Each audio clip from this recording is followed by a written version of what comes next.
Hi, I'm Natalie, a golf fitness trainer, and today we're talking all about the right elbow being tucked in towards impact. So this is something that a lot of golfers struggle with, particularly if you are a player who throws it over the top and you see yourself hitting a massive slice. This video is all about how to strengthen through the shoulders and the upper back and create some mobility so we can get that right elbow tucked in towards impact. This is obviously your left elbow if you are a left-handed golfer. So 2 exercises here coming up that you can do really easily at home or even practice on the driving range before you next play. So let's have a look at how both these exercises can improve your golf game. So let's have a quick look at this right elbow position. I'm not sure I've got my glove on inside, I just noticed, but anyway, it kind of feels wrong not to have the glove on when I'm holding a club. So if I come down the line and I'm obviously hitting in this direction, as I make my backswing, ideally what we're looking for is this right elbow to sort of maintain this rough 90-degree angle here, what feels like to most people in terms of creating lag, and then with the club would be coming in on plane, ready for a square club face towards impact. So if I'm turning this way, you can see that angle through the shoulder and the arm here. Now, what most people are struggling with in terms of not being able to create that fold is essentially the right arm moves away from the body, creating this gap here in space where we've thrown the club over the top. If the club face was closed, we'd be hitting a big pull to the left. And then if the club face was open, we would be hitting a big slice out to the right-hand side. The other fault that we see sometimes as well is the arms straightening up too much here. Now, there are a couple of potential reasons why we may be getting some of these compensations. Firstly, this lead hip, the left hip, has to clear out of the way in order for you to have the space to create that angle and that lag position. If my lead hip is very static and it doesn't really move, or it laterally bumps and sways out of the way, my upper body has to take over to try and create some speed and come into the ball this way. My leg or my left hip hasn't rotated, so the upper body and the arms have taken over to hit that shot or create some club head speed from somewhere.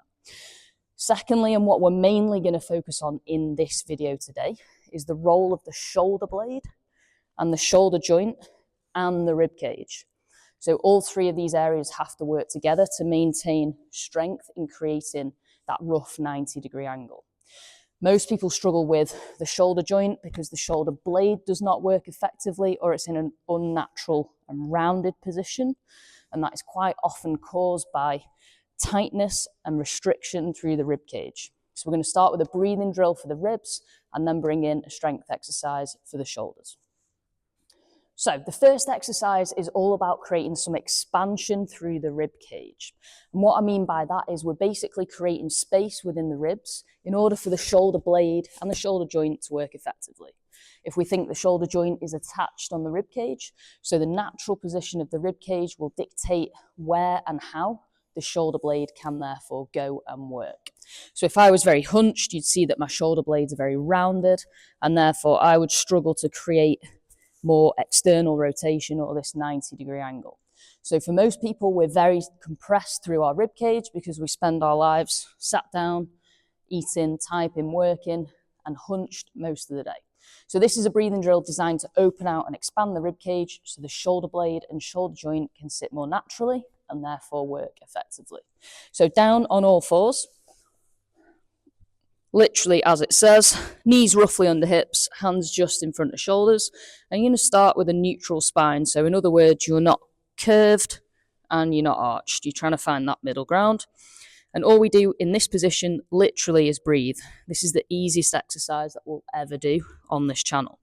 So in this position, my mouth is closed and I'm going to inhale through the nose.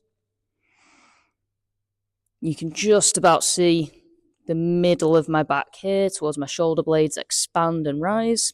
Hold that in a couple of seconds and then breathe out.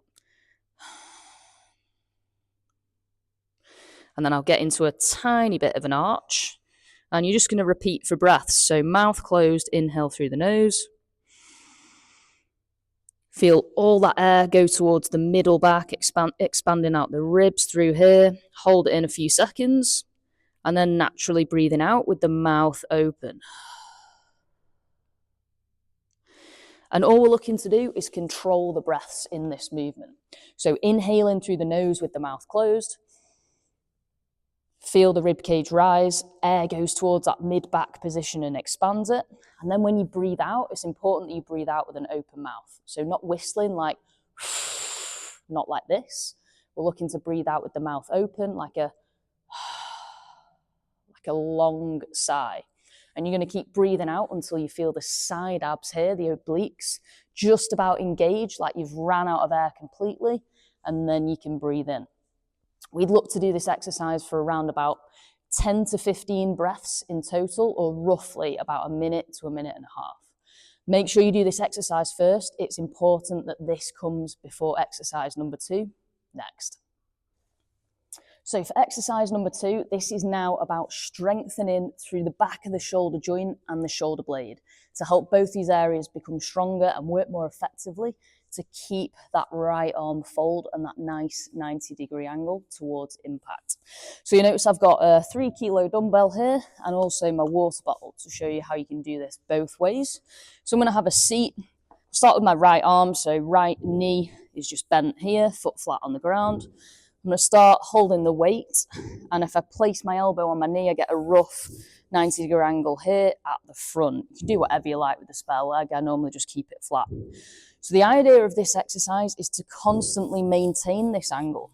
So we're never bending at the wrists, and we're never straightening out through the arm, and we also don't leave the knee. The elbow joint is going to remain on the knee throughout. So from here, all I'll do is very slowly fold the weight all the way down. So I'm still maintaining this angle here. And then I pull the weight upwards like this. And on the pull upwards is where the work is happening. So I'll slowly control all the way down. And it's this side of the shoulder here, which will now pull the weight back up to the start position. So I'll slowly control the weight down and then drive it upwards. So this is only 3 kilos, and that is plenty heavy enough to start with. You can even go lighter than that, like a 1 or 2 kilo dumbbell. You're not looking for something massively heavy at this point. So we're working across the back of the shoulder joint to strengthen the muscle tissue there in order to help maintain this 90-degree angle. So we'll be looking for something around about 8 to 12 reps in that position. If you don't have dumbbells, you don't have weights, you're not going to the gym, you can simply grab a water bottle, fill it up, which obviously I haven't here, which was a bit clumsy, but you get the idea. Same position, make sure the lid's on because I wet myself earlier with it. 90-degree angle, and then we're just creating that same movement. So folding down and then drawing back up at a smooth pace. So it's not down and collapse and then up fast. It's got to have some sort of rhythm to it, as in like 1, 2, 3, and about 1, 2 on the way up in terms of timing. So around about 8 to 12 reps. It's pretty hard work. It's a lot harder than it looks. Strengthening over the back of the shoulder joint and the shoulder blade here to help get that stronger impact position. So that was 2 exercises to help you maintain that right arm fold towards impact and coming down into the downswing. We had the breathing drill to help expand the rib cage and set the shoulder blade and shoulder joint to neutral. And then we had the dumbbell external rotation to strengthen all around that shoulder joint and shoulder blade area. You can do that second exercise on both arms if you want to. Definitely won't do you any harm, but make sure that you're doing the breathing drill first and then the external rotation second. It's important that they're in that order. Exercise 1 allows exercise 2 to happen effectively. Thanks again for joining me on my channel today. I hope you enjoyed this video. Hit the thumbs up button for a like if you did, and share this content with your golfing friends. I'm sure there are loads of topics and lots of exercises they can benefit from as well. Thanks again, and I'll see you next time.